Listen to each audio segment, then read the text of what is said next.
tempinho.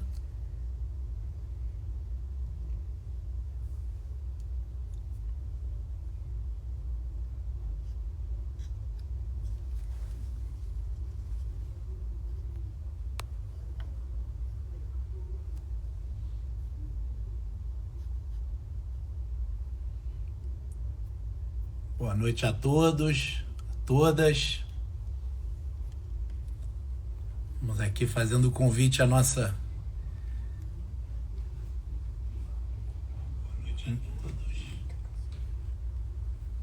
Neca Setúbal,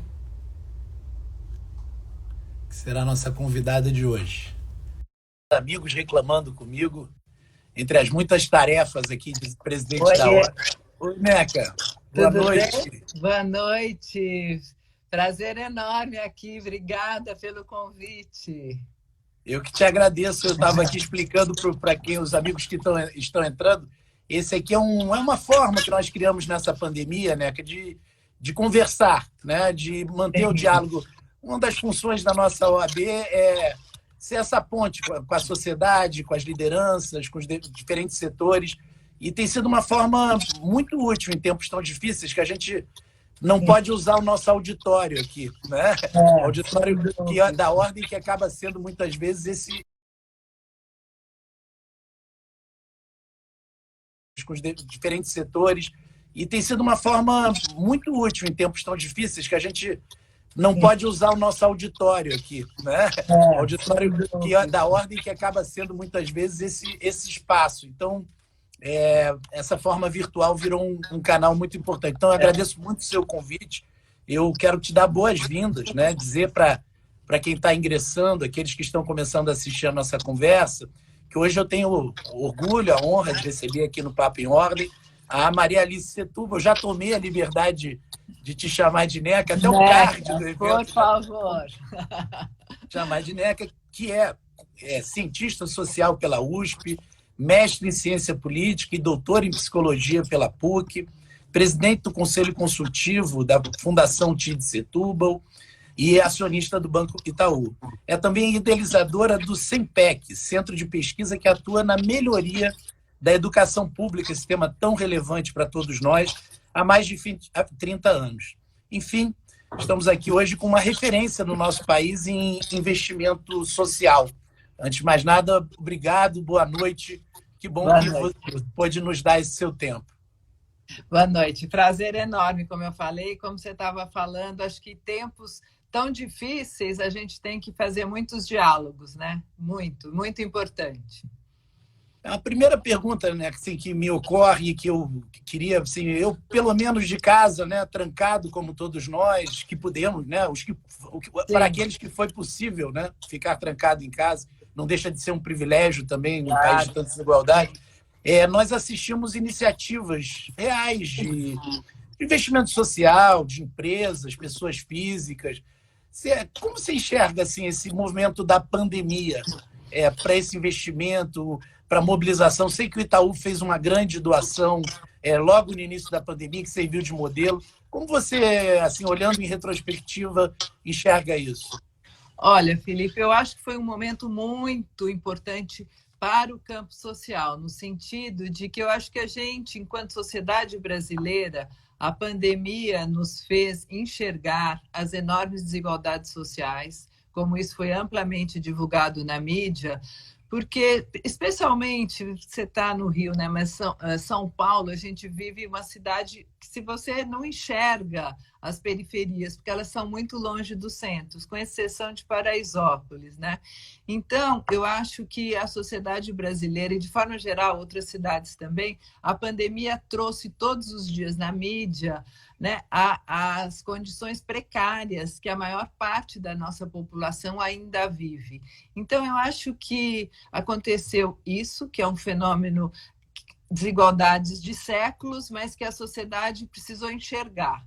E eu acho que, ao enxergar, isso nos traz e trouxe para a sociedade como um todo uma responsabilização para fazer alguma coisa, né? Então, sem dúvida, foi um ano, nós tivemos um ano com maior quantidade um montante maior, né, de doações, foi 2020, mas mais do que isso, eu acho que trouxe a possibilidade de muitas empresas que não tinham esse olhar e muitas famílias e pessoas físicas que puderam enxergar uma realidade brasileira que estava distante em números, em estudos, né? Mas as imagens todo dia na mídia trouxeram essa conscientização. E eu acho que outro fenômeno muito importante também, que se somou à questão das desigualdades, sem dúvidas, foi o evento George Floyd, né? Então, de novo, eu acho que, enquanto sociedade brasileira, a gente enxergou um racismo que ficava escondido sobre uma grande ilusão de uma democracia racial que nunca existiu.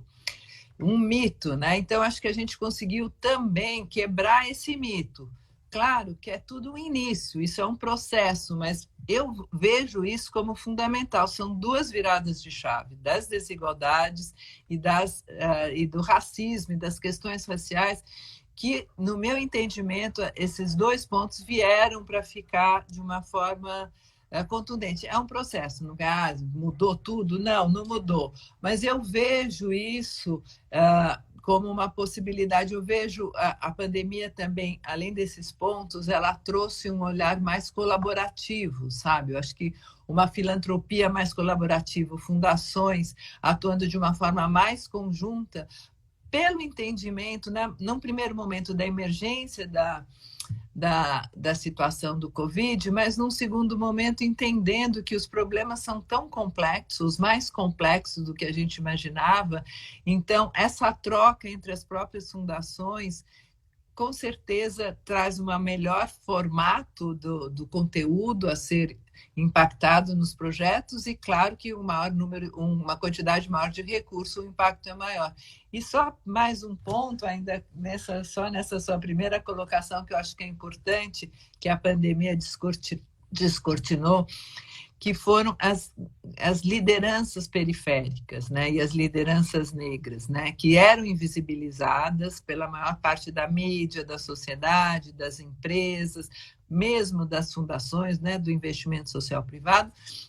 E a pandemia mostrou para a sociedade que a gente tem uma potência muito grande de lideranças periféricas, lideranças nas favelas, né? E muito do que se doou na pandemia, se não fossem essas organizações que estão na ponta, tanto para distribuir alimentos, quentinhas, cartão alimentação, mas também para trazer, apoiar as pequenas organizações de base das periferias. Se não fossem essas lideranças, a gente não teria chegado nas pessoas mais vulneráveis com as doações. Então, também a sociedade entendeu que a gente tem lideranças que a periferia pensa, que tem uma potência, né? E eu acho que muito disso é também resultado da política de cotas que a gente tem no país, né? De cotas raciais, de cotas sociais. Então, a gente tem uma geração, muitas vezes, a maioria das vezes, a primeira geração formada no ensino superior, muito deles com mestrado, com doutorado, que são pessoas que pensam, que têm capacidade, que têm um olhar importante, né? Então, acho que nós demos um salto dentro de toda essa crise em termos de investimento social privado. Sobre essa nossa cultura do racismo, né? Eu acho que essa herança do escravocrata é talvez o maior drama da sociedade brasileira, né? A forma que foi feita a própria migração Acho que tivemos um probleminha, não sei se eu perdi o contato com a Neta. Não, eu estou aqui, eu estou te vendo. Então, né? Desculpa, é isso. Eu até vou falar isso um pouquinho mais à frente, mas nesse primeiro momento, assim, tinha uma outra pergunta, e aí é a luta desse tema no Brasil. Por exemplo, o investimento social de empresários, empresas. A gente, aí falando de racismo e falando de analogias, né? Sempre se diz, eu queria saber a sua opinião sobre isso, e aí eu converso, é uma pergunta de leigo, né? Sempre se compara muito a cultura americana, né? de doação, os célebres exemplos dos magnatas americanos da virada do século XX, que fizeram, às vezes, doações de todo o seu patrimônio. Bill Gates, que anuncia que vai doar quase 99% do seu patrimônio. Como você faz essa comparação e nosso paradigma cultural aqui em relação a isso? Então, acho que são várias dimensões. Vamos lá. Primeiro, quando você fala um paradigma cultural, né? Eu acho que os Estados Unidos têm uma cultura de doação, assim, de associativismo, vamos dizer assim, né? Tem um grupo dos vizinhanças, o coletivo das mulheres que cuidam das flores, das orquídeas, enfim. Isso já foi amplamente, né, discutido, sociólogos americanos até mostrando que isso diminuiu muito nos últimos anos, mas ainda existe, né, essa cultura de doação e de associativismo nos Estados Unidos que é muito forte. No Brasil, a gente não tem, em termos de cultura, claro que é muito difícil falar no Brasil, alguns lugares, Rio Grande do Sul tem mais essa cultura associativista, vamos dizer assim, mas assim, vamos dizer genericamente, sem querer dizer que não tenha diferenças, a gente não tem essa cultura da doação, a gente tem uma cultura de que o Estado, os governos são responsáveis e quase que uma desresponsabilização das questões de cidadania, né? Então, acho que aí a gente já vê que nós temos no Brasil uma cultura do privilégio, né? Assim, uma cultura do privilégio que foi também escancarada nessa pandemia, porque não é uma cultura da cidadania que eu acho que é a cultura americana, é a cultura do privilégio. Então, você sabe com quem você está falando. A gente teve casos emblemáticos que apareceram na mídia durante a pandemia, né, de que o segurança não tinha que pôr máscara, não podia entrar, e o segurança fala, cidadão, esse não pode, cidadão não, ele é engenheiro, cidadão não, eu sou advogado, desembargador. Então, assim, é bizarro, né? Porque, assim, a pessoa se sente desqualificada de ser chamado de cidadão. É muito bizarro isso, porque eu acho que nós temos a cultura do privilégio. Então, isso eu acho que é uma primeira, assim, minha primeira comentário em relação a essa pergunta, né? Tudo de forma muito genérica, claro que tem vários matizes dentro disso que a gente está conversando aqui. O outro ponto, entrando mais diretamente do investimento social brasileiro, a filantropia, né, como é chamado no resto do mundo, eu acho que é interessante a gente também entender assim, nós tínhamos uma cultura muito da filantropia da caridade, muito ligada nas igrejas, né, das diversas igrejas, especialmente católica, mas também as igrejas judaicas, as sinagogas, enfim, as religiões, diferentes religiões, protestantes e tudo. Então, uma filantropia muito ligada à caridade, a um assistencialismo. Com a Constituição de 88, um grupo de pessoas, de famílias empresárias, se reuniram e começaram a discutir o que passou a ser... criou o GIF, que é o grupo, uma associação que congrega as fundações e institutos empresariais, familiares, independentes.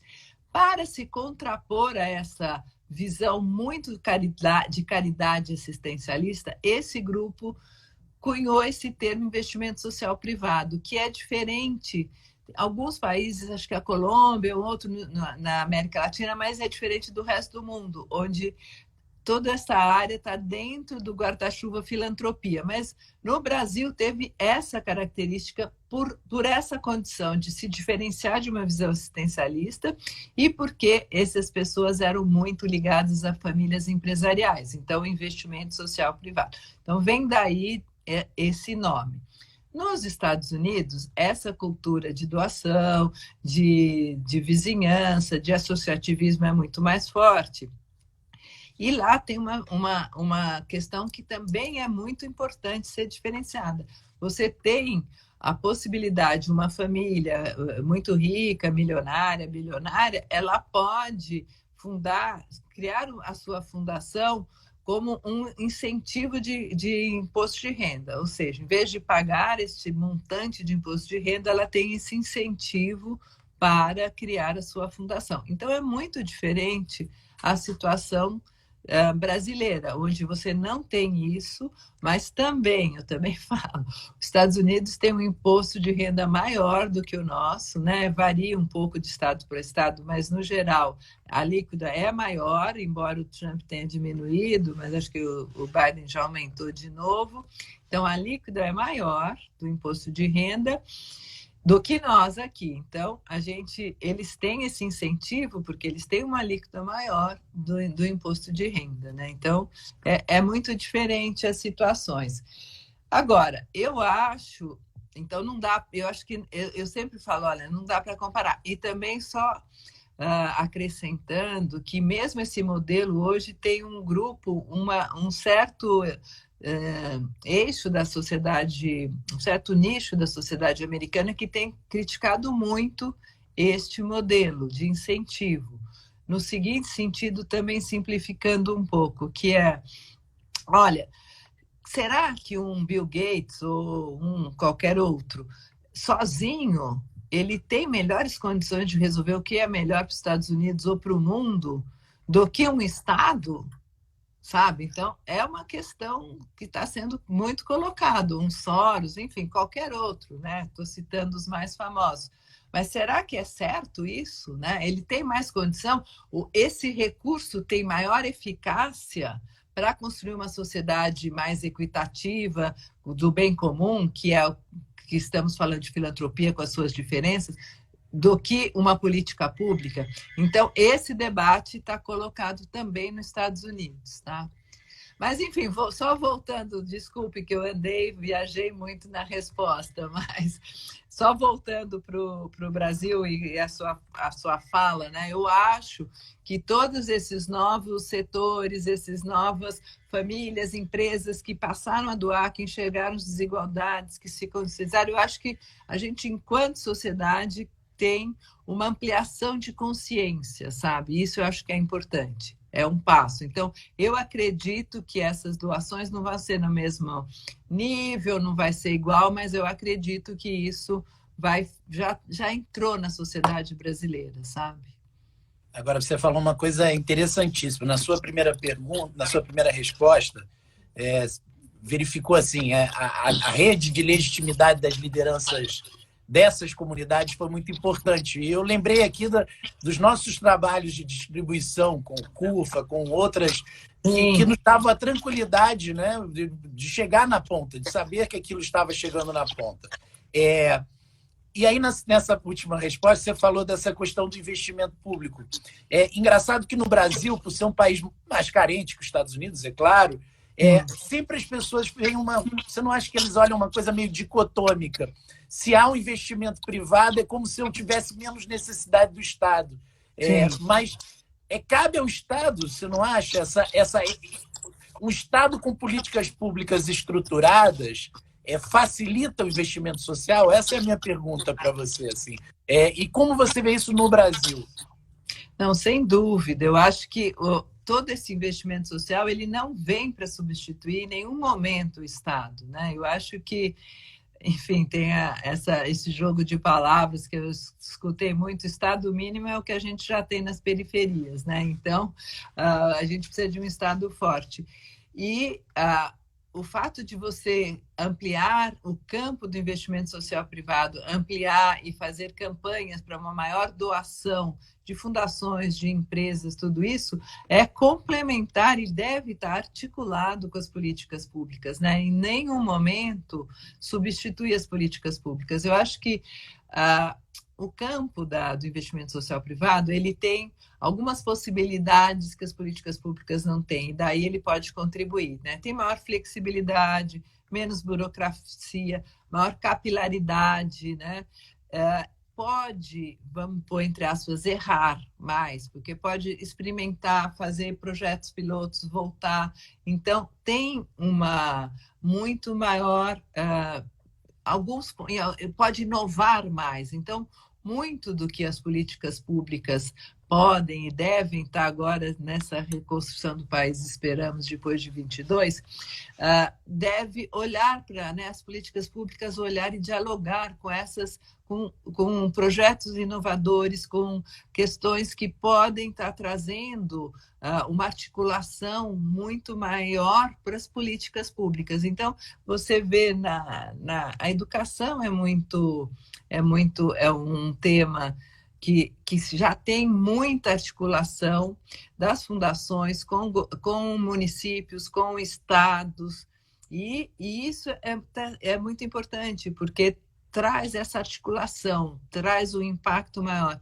Muitas vezes é um estudo que se você fizer pelo setor público, um projeto arquitetônico, um estudo, uma pesquisa, tem que fazer leilão, ou enfim, um edital que é super complicado e tal. Então, por exemplo, isso projetos, né, urbanos, pesquisas, estudos, isso pode ter um forte impacto no desenho de políticas públicas. E esse é um papel muito importante que o investimento social privado tem e pode ter de uma forma mais estratégica, e pode fazer isso muito diferença. A gente tem muitos exemplos disso.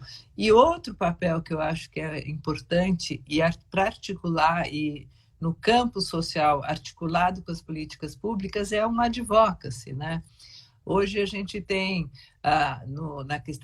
na área de educação, desenho, está sendo revisto o Fundeb, o desenho do Fundeb, o IDEB será revisto o ano que vem, ele termina o ano que vem. Tudo isso são políticas públicas, e as fundações que atuam mais, as grandes fundações que atuam muito fortemente com educação, têm tido um papel muito importante de fazer seminários, de fazer estudos, de realizar pesquisas e tudo isso, para impactar e, obviamente, influenciar o novo desenho do Fundeb e o novo desenho do IDEB. Então, estou dando alguns exemplos, sabe? Mas, assim, não são campos separados, eu acho que são campos... O investimento social privado é muito diverso, tem vários formatos de atuação, mas o impacto nessas tantas prioridades que a gente tem no Brasil é poder justamente fazer essas articulações e trazer esse diálogo, né, de uma forma mais consistente. E isso também, Felipe, acho que é importante, assim, durante muito tempo, as fundações tinham seus projetos, desenhavam seus projetos com as suas equipes e levavam para secretarias de educação, secretarias sociais e tal, querendo que o seu projeto fosse implementado. E aí eu sempre falava, gente, o secretário lá de educação, o secretário de assistência social, de saúde, qualquer que seja a área, fica lá com várias fundações brigando para querendo que o seu projeto seja implementado, né? Eu vejo, não é que isso ainda não existe mais, mas eu vejo que isso também houve um amadurecimento pelo lado do investimento social privado, de entender que não é assim. Porque a secretaria, eu nunca aceita, eu não esqueço um secretário de educação, muito amigo meu do Nordeste, ele falava, né, que nós somos um estado pobre, vem a fundação aqui, eu não vou dizer não. Aí eu dou um jeito de encaixar aquele projeto, fazer uma maquiagem, e é isso, essa é a realidade. Ele fala, não vou rejeitar, mas também eu vou fazer do jeito que eu possa também entrar dentro das minhas políticas. Então, mas eu acho que isso, as fundações já se deram conta, então já tem um novo olhar, mais de escuta, mais de entender quais são as necessidades e atuar mais juntos, sabe? Em vez de chegar, trazer e ficar pressionando para o seu projeto. Então, isso também eu acho que é um amadurecimento muito importante e que consegue você ter políticas mais efetivas, né? Porque, de novo, a gente é um país continental, o que serve para a Amazônia em termos de saúde é que toda a questão fluvial e tudo isso para a saúde e educação, qualquer que seja a área, é muito diferente de uma política pública para São Paulo, né? Então, acho que a gente também está amadurecendo enquanto setor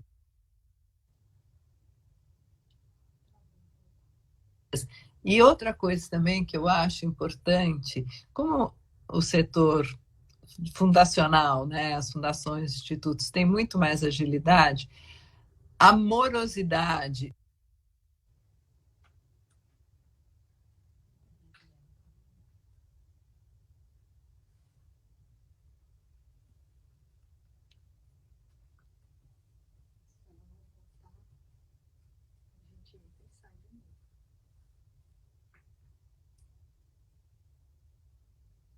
Né? Eu acho que nós perdemos aqui um pouco do seu sinal. Não sei se sou só eu.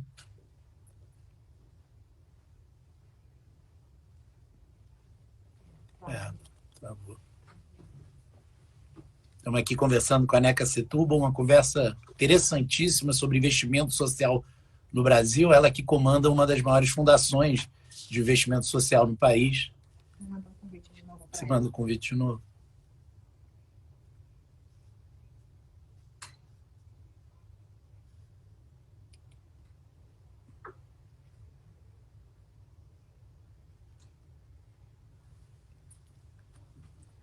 Entrou de novo. Entrou. Faz parte dessa era. Dessa era. Bom, então, eu acho que é isso. A gente, enquanto setor, também nós estamos aprendendo a como atuar com as políticas públicas, né? E como atuar de uma forma mais efetiva, e acho que isso é bastante importante também, né? Neca, ano passado você falou aí de 22, né? Uma das lutas nossas aqui dos últimos anos, a minha gestão na OAB foi profundamente marcada por um embate cotidiano na defesa do Estado Democrático de Direito. Sim. As pessoas às vezes não têm compreensão das múltuplas esferas desse embate. Por exemplo, o esvaziamento dos conselhos, né? Onde a sociedade era ouvida. Sim. Uma construção que não é partidária, né? Que foi sendo feita no Brasil ao longo de muitos e muitos governos. Como você, assim, sendo muito direto, há um desmonte dessas políticas? Porque você citou secretários estaduais, secretários municipais. Há um desmonte principalmente dessa vontade de dialogar com a sociedade para estabelecer prioridade? Bom, eu acho, Felipe, assim, na minha opinião, nós não temos, né? Acho que nem é só na minha opinião, mas assim, na realidade dos fatos, nós não temos neste governo federal uma política de educação, não temos uma política de direitos humanos, não temos uma política ambiental, não temos uma política de saúde, né? A gente tem algumas iniciativas absolutamente fragmentadas que não dão conta do que são as prioridades do Brasil hoje. Então, eu acho dramático uma situação de um governo que não apresentou propostas, que não tem políticas e que, no caso da pandemia, só para a gente pensar a questão da educação, foi dramático. Mas sem entrar na educação, a discussão toda hoje que a gente está tendo de meio ambiente, né, com a Amazônia, agora nós temos a COP, agora que vai acontecer agora, e com o mundo pressionando o país para a gente ter uma política de desmatamento zero, de uma economia de baixo carbono, enfim, para que a gente possa não ser um pária nessa discussão, mas a gente voltar a ter uma liderança que sempre tivemos, ou durante muitos anos tivemos uma liderança nessa pauta que era fundamental. Então, eu acho dramática a falta de políticas em todos esses setores, né? Só terminando em relação ao meio ambiente, que é urgente, né? É uma questão urgente, emergente. Nós estamos assistindo todos os dias fenômenos climáticos que estão mostrando a urgência dessa temática, e o Brasil é um país fundamental. A Amazônia, que não é só brasileira, mas que o Brasil tem a maior parte, é fundamental. Eu acho que assim, a emergência também trouxe um lado que a gente não pode deixar de mencionar, que é o setor privado está muito adiante do governo, né? Então, eu acho que eu tenho acompanhado tanto o setor privado como os institutos e fundações atuando na Amazônia. Então, eu acho incrível, eu falo para todo mundo, gente, a pauta da Amazônia é uma pauta fundamental para 22 e é uma pauta que o Brasil tem que construir pela primeira vez um projeto para a Amazônia de país. Nós não temos esse projeto. E eu acho que ali na Amazônia já está acontecendo muita inovação. Inovação de empresas atuando junto, dos 3 maiores bancos atuando juntos, muitos estudos sendo feitos, articulação, empresas, bancos, organizações comunitárias, indígenas, estudos de cientistas. Então, acho que assim, onde tem inovação no Brasil que eu estou enxergando é na Amazônia, apesar do governo. Mas, assim, eu não vou fugir da tua resposta. Além de todas essas políticas, né, que não temos em áreas fundamentais no mundo hoje, a questão da democracia eu acho que é seríssima, né? Talvez junto com o meio ambiente, talvez seja a outra mais urgente que a gente tem que está muito atento e de uma forma muito colaborativa também e muito estratégica. Sem dúvida, houve um desmonte dos conselhos que atuavam nas áreas de criança, adolescente, a educação, saúde, houve um desmonte assim, completo disso. Existe uma constante desqualificação das organizações sociais, as fundações, tudo isso por diferentes membros do governo. Com a questão da pandemia, todo o apoio que teve, eles se retraíram um pouco, mas sem assim, situações muito agressivas em relação às organizações da sociedade civil e mesmo as fundações também. Então, acho que isso isso, é o tema que você tem feito, tem a sua gestão, como você falou, o tempo todo está discutindo isso, e isso é prioritaríssimo, é urgente, né? Porque a gente está assistindo não só o desmonte dos conselhos, mas também um desmonte das políticas, né? Não são só os conselhos, o que é importantíssimo, mas dentro a própria forma do executivo, que vai minando também essa participação. No caso do meio ambiente, de novo, o IBAMA vai tirando as pessoas, vai diminuindo, cortando órgãos que são fundamentais nessa relação com a sociedade, né?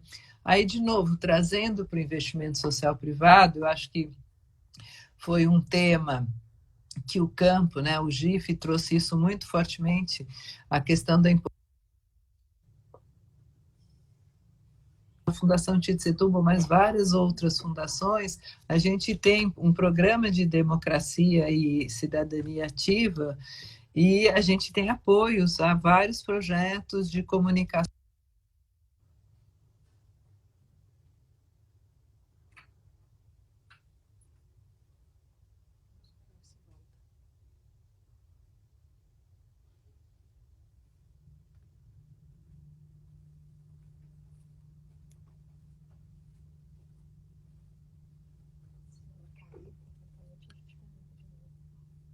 A gente está de novo com um probleminha aqui nessa conversa maravilhosa com a Neca Setúbal.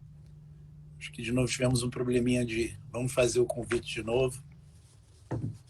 Estávamos conversando sobre esse esvaziamento das políticas, das participações da sociedade nos conselhos.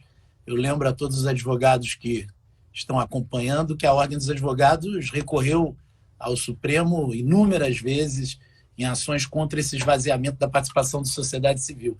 E que nessa semana, estava lembrando aqui, Neca, que nós recorremos ao Supremo, caímos de novo, contra esse esvaziamento dos conselhos, a Ordem agiu juridicamente, e que essa semana, e aí tem a ver que já quero introduzir uma pergunta, essa semana, te permitindo, claro, complementar a outra, essa semana nós, te pedindo, não permitindo, que essa semana a gente ajuizou uma DPF, né, iniciativa do combate à fome, tentando garantir a segurança alimentar, e você tocou na questão das periferias, das comunidades, que eu digo que é um lugar de esperança, né? No momento de tanta desesperança, essas pessoas têm esperança, né? Sim. Porque democracia mesmo, nós falhamos muitas vezes de 88 para cá em entregar para essa população os benefícios, né? O que está na Carta Constitucional, que uma pessoa, por exemplo, como eu, enche a boca ao falar, muitas vezes não foi apresentada para essa periferia. Você vê saídas para isso, né? Você que tem um trabalho de tantos anos ligado a essa luta? Olha, então, só terminando, né? É. Que tem a ver com a sua pergunta. Então, acho que assim, as fundações começam a estar mais atentas com esses temas contemporâneos, todos, igualdade, racismo e tal, e democracia também. Então, assim, como a Fundação TIE de Setúbal, mas outros também, a gente estamos apoiando em conjunto muitos projetos de comunicação, para fazer essa narrativa da defesa do sistema eleitoral eletrônico, da defesa das instituições, da defesa das comunidades. Então, acho que também desse lado, o investimento social privado começa a estar atento e articulando projetos que possam estar incidindo nessa defesa da democracia, né? em diferentes âmbitos. E eu acho que quando você fala, né, infelizmente, mas a gente também só se deu conta depois, talvez só em 2018, o campo progressista, de forma geral, né, não só a esquerda, mas um campo mais progressista, centro-esquerda também, perdeu essa conexão com as periferias, né? E isso a gente está pagando um preço muito sério, é isso que você está falando.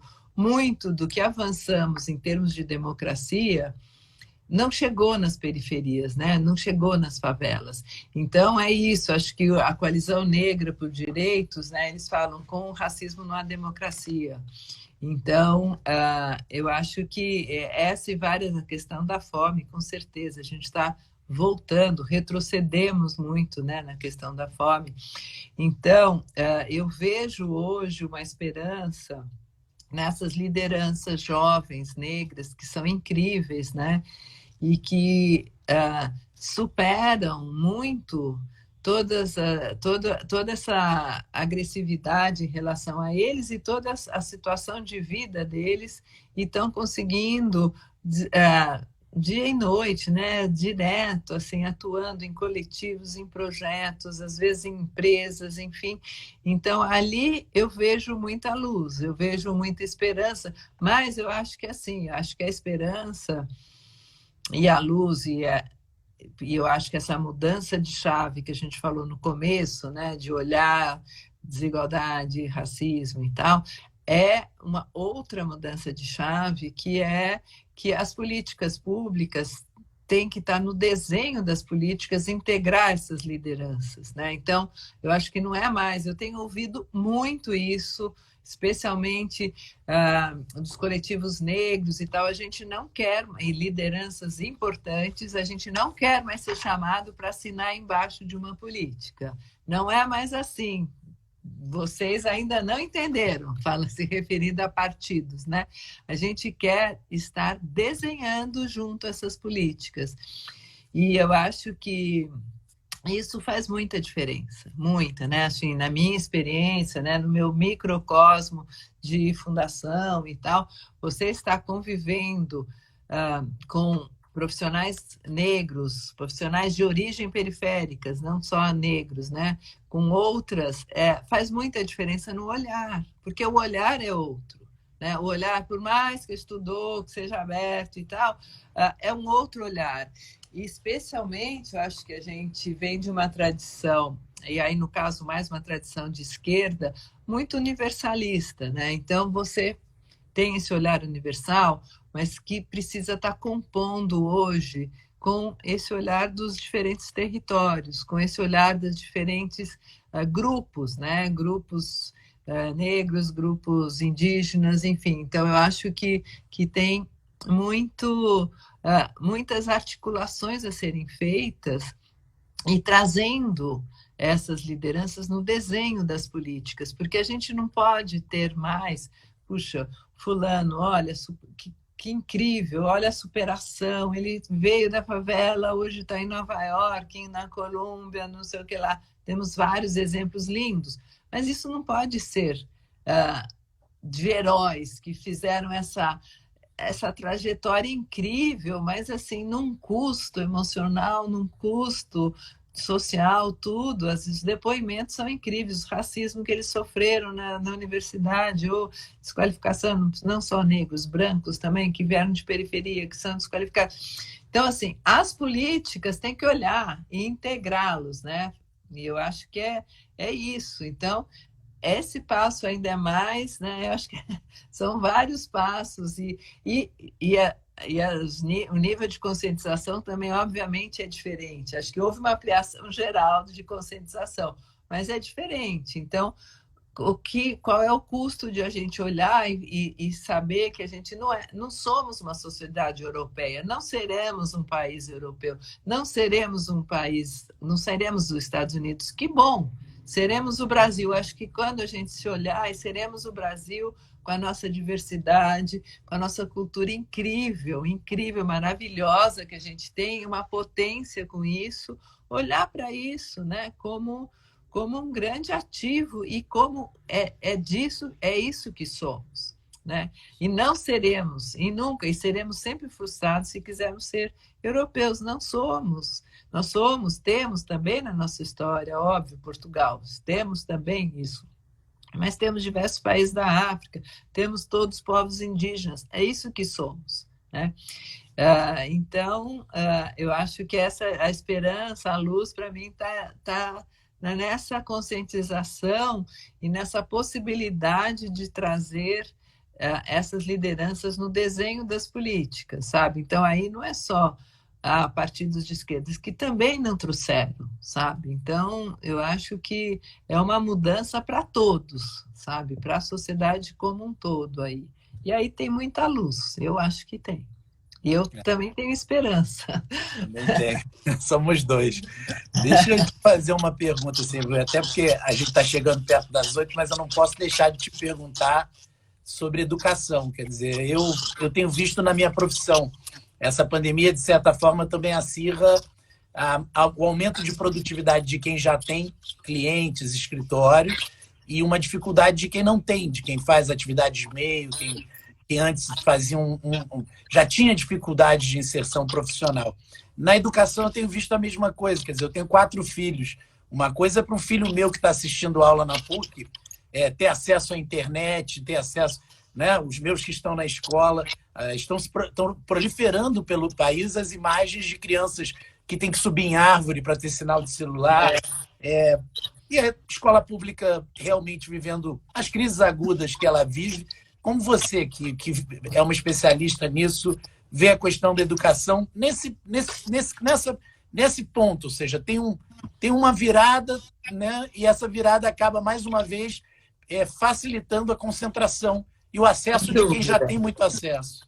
Sem dúvida. Infelizmente, as nossas desigualdades educacionais que já existiam se acentuaram muito, como você falou, exemplo, eu vejo os meus netos também, todos com acesso. Então, teve uma ilusão num primeiro momento da pandemia, não, o Brasil está todo conectado, todo mundo está conectado. Sim, é verdade, todo mundo está conectado, muitas vezes a família inteira com um celular pré-pago, que se baixa um vídeo, acabou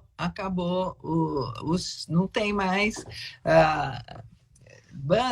não tem banda para assistir mais que um vídeo, né? Enquanto mais uma aula online ou vários vídeos ou várias coisas que a escola, e depois ficar num celular assistindo aula, quase que missão impossível. Então, acho que também teve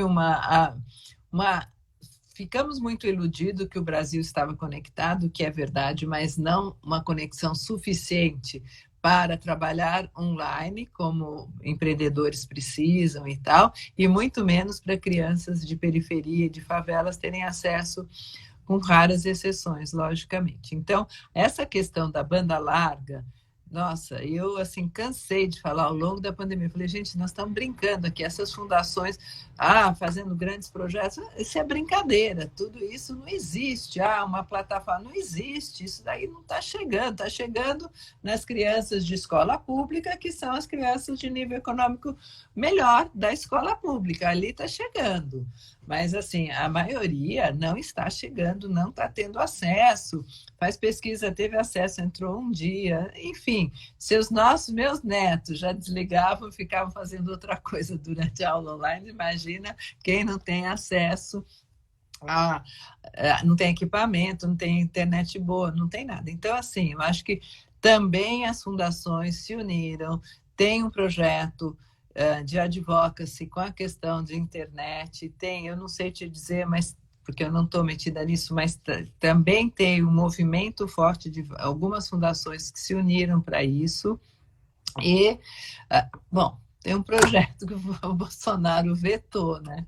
Que era para a internet na educação, nas escolas, vetou, o Congresso quebrou o veto, né? Só que isso não anda. Então, tem 3 bilhões, sei lá, tem um recurso aprovado pelo Congresso, vetado pelo Bolsonaro, mas caído o veto, mas isso não andou. Então, isso é fundamental. Então, assim, a gente tem que se dar conta que, hoje em dia, a internet é um direito. Vai de novo, é só a praia.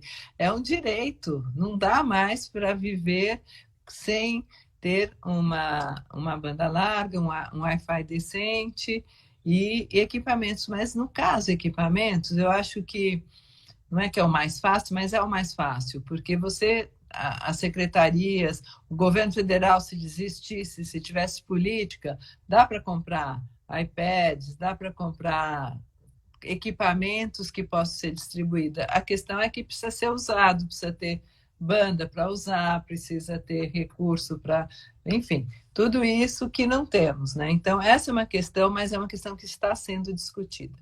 Agora, é dramático porque já aumentamos essas desigualdades, o retrocesso já foi enorme para todas as crianças, tá? Classe A, B, C, todas tiveram um retrocesso com essa pandemia, sem dúvida.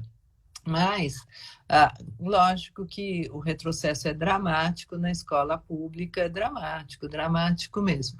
Porque sem o MEC, que não fez nada, os estados e municípios, cada um teve que se virar. E a maior parte dos estados, que não é o caso de São Paulo, mas do Rio menos também, mas do Sudeste não é tanto, depende muito do governo federal, depende de verba do governo federal, depende do governo federal organizar as políticas, distribuir, e a gente não teve nada disso. Então, cada governador foi para um lado, cada prefeito, estados que ainda tinham na área de educação, com alguns, como Ceará, por exemplo, Pernambuco é outro caso, Espírito Santo, onde tem uma articulação melhor do Estado com os municípios, né? O Estado, governo estadual apoiando os governos municipais de uma forma mais intencional, mais articulada dentro do organograma da secretaria, isso ainda pode ter tido alguma melhora, mas assim, foi dramático. Por outro lado, claro que tem sempre os casos dos heróis, aqueles professores incríveis que iam nas casas, que estavam dando aula, que iam cada dia. Enfim, sempre, ainda bem que a gente tem esses heróis, ainda bem que isso traz impacto, tem projetos incríveis, mas isso não atinge, infelizmente, a maioria, né? Atinge uma minoria. E eu acho dramático. E dramático a gente também está sentindo, eu estou vendo isso pela mídia, né, jornal, as empresas buscando pessoas e não encontrando, um pouco o que você falou. Quer dizer, então, assim, esse rebatimento a gente está enxergando em todos os setores. E aí eu falo, claro que tudo é prioridade, educação infantil, todos os estudos mostrando que isso é fundamental para diminuir as desigualdades, mas no caso brasileiro, o emergencial são os jovens. Gente, a gente já tinha uma geração abandonando o ensino médio. Agora, com a pandemia, assim, aumentou muito os que falam que não vão voltar, que não voltaram. Então, assim, se desconectaram da escola. Então, você imagina uma geração de jovens que a gente está perdendo, né? E aí, no caso, a gente sabe que ir para situações ilícitas, crimes, é fácil, que está perdendo, que não está se formando nem no ensino médio. Quer dizer, daqui a pouco a gente não tem nem mais um contingente de jovens para entrar e preencher as cotas do ensino superior. O Enem, esse ano, já deu esse alerta. Diminuiu mais de 30% de inscrições de estudantes brancos e mais de 50% de inscrições de estudantes negros. Então, já deu esse alerta, o governo federal cobrou uma taxa, aí já teve uma intervenção no Congresso, caiu essa taxa, mas aí já tem que fazer uma repescagem. Claro que já desanimou muita gente, né? Então, enfim, é dramático. A gente retrocedeu em todos os setores de uma forma muito grave, sabe? Acho que as pessoas têm que se dar conta, né? Os diferentes setores e entender o grau de retrocesso e o impacto que isso tem na sociedade, sabe? Aquela coisa... A educação pública não tem um impacto só para quem frequenta a educação pública, para os pobres que estão na escola pública, ela impacta a sociedade inteira, é isso. Eu vou ser mal atendido no supermercado, na loja, eu sou dona de loja, não consigo contratar pessoas. É tão óbvio isso, né? É tão óbvio esse raciocínio, como segurança, como saúde. É óbvio, eu vou viajar para um lugar maravilhoso no Nordeste, poxa, não... Aí eu fico doente, não tenho um bom atendimento de saúde. É muito óbvio, infelizmente é óbvio e a sociedade não enxerga como eu acho todos os setores deveriam enxergar. De novo, eu tenho esperança, mas a gente começou a enxergar, mas isso é isso. Temos que ser muito atentos com isso, temos que entender de uma forma muito responsável, sabe? A gravidade do que a gente está vivendo, sabe? Não dá para pensar só na economia, pelo amor de Deus, sabe? Não, que nem isso funciona, aliás, nem isso funciona. Tem um outro tema que eu também não posso deixar de te perguntar, que a gente tocou aqui algumas vezes, aqui eu estou prestes a me despedir aqui da OAB, e eu dou sempre esse exemplo. Eu fui presidente de Caixa dos Advogados do Rio de Janeiro, que é a segunda maior seccional do Brasil. Eu fui presidente da Ordem do Rio de Janeiro e presidente do Conselho Federal. Toda vez que eu fui inaugurar uma foto minha num salão de retratos dos 90 anos de OAB, não há nenhum negro, não há nenhuma mulher nessas três entidades. Nós aprovamos uma mudança aqui nosso provimento, que, a meu ver, é a maior mudança em termos de democratização da nossa entidade. As nossas chapas na eleição de novembro já serão metade de homens e mulheres, a paridade absoluta de gênero, refletindo a paridade da advocacia, e nós teremos uma cota de 30% de negros, pardos. Eu acredito, parabéns, que eu digo aos colegas que não entenderam, ou que estão demorando a entender, que em 10 anos nós vamos ter uma entidade muito mais representativa da realidade, porque não é possível, né, que só homens com meu perfil, brancos entre 30 e 50, 60 anos de idade, possam ter sido presidentes da ordem. Eu tenho talento para presidir a nossa entidade. É óbvio que tem um déficit de democracia aí. E você... E o Banco Itaú tem um projeto importante disso, de inclusão. Como você vê a inclusão? Nós estamos avançando nessa discussão no país. Aqui na Ordem eu sinto que estamos. Mas como você vê isso em geral? Então, eu acho, Felipe, que é isso que você falou. Acho que estamos avançando. E eu também vejo com muito otimismo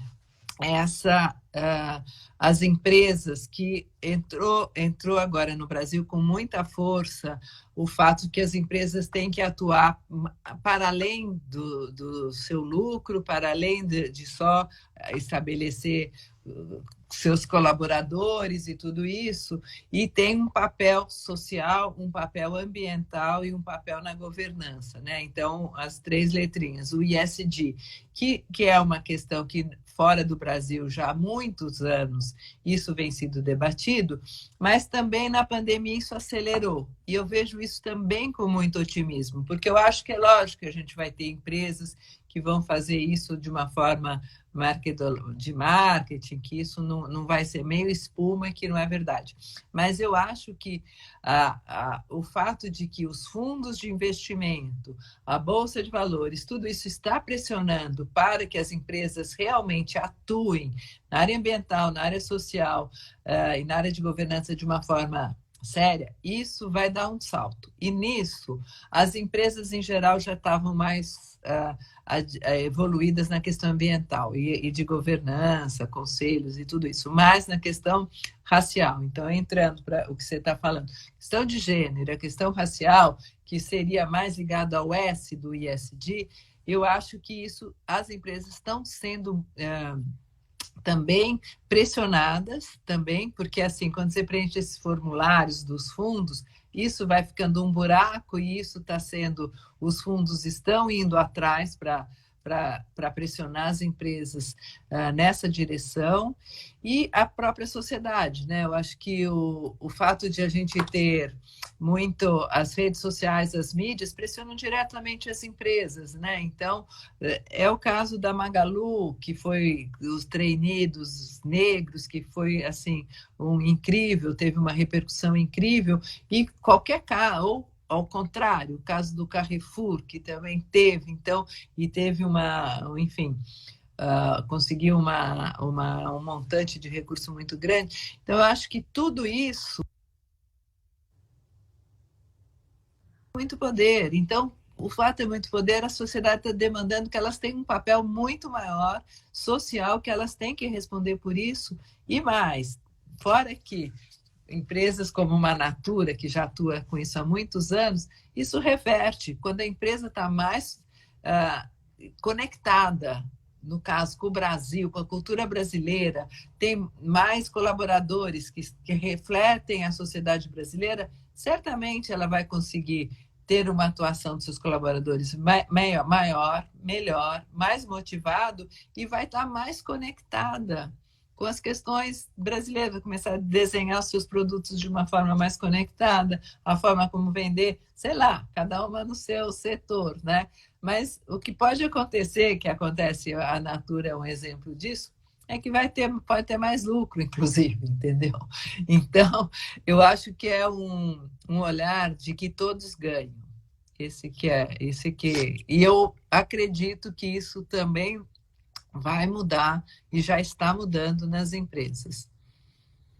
Que bom, né? Que eu estou muito grato, fiquei até feliz. Acabou de entrar a Bia Royer aqui, que é minha filha mais velha. Ah, né? Que legal! Que bom que a Bia se interessou, bacana, ela saiu. Isso é muito bacana. Eu digo assim, o prédio da Ordem aqui em Brasília, ele é todo espelhado, porque o Oscar Niemeyer, que projetou o prédio, disse que a OAB deve refletir a sociedade. Eu digo que a gente deve refletir as coisas boas da sociedade. As coisas boas, porque você está aí num lugar que pode refletir outras coisas. O prédio é voltado para lugares...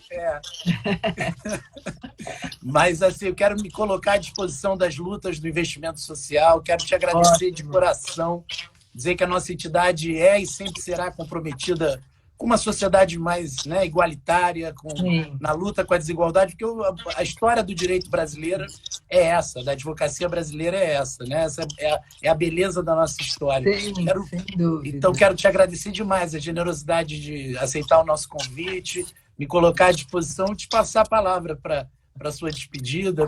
Olha, nossa, foi muito gostoso, passou rápido. Muito bom estar aqui com você, obrigada pelo convite. E a minha palavra final é assim, nós não podemos desistir do Brasil, sabe? Olha, não, estamos indo estudar, bom, estudante até falo que tudo bem, mas assim, vou para o Uruguai, vou para Portugal, eu falo, gente, não, pelo amor de Deus, a gente tem que ficar aqui, a gente não pode desistir do Brasil de jeito nenhum, e daqui até as eleições, A gente tem muito trabalho. Acho que cada um no seu quadrado, né? Cada um, eu brinco e falo, olha, que seja no grupo do Zap da família, mas vamos debater, vamos questionar, vamos trazer outros lados que não seja o lado da extrema-direita, o lado do ódio, né? Vamos construir um país com mais amor, com mais diálogo, melhor para a gente, todo mundo viver.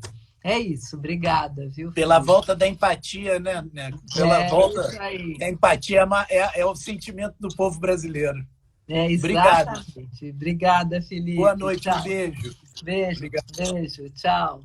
Beijo.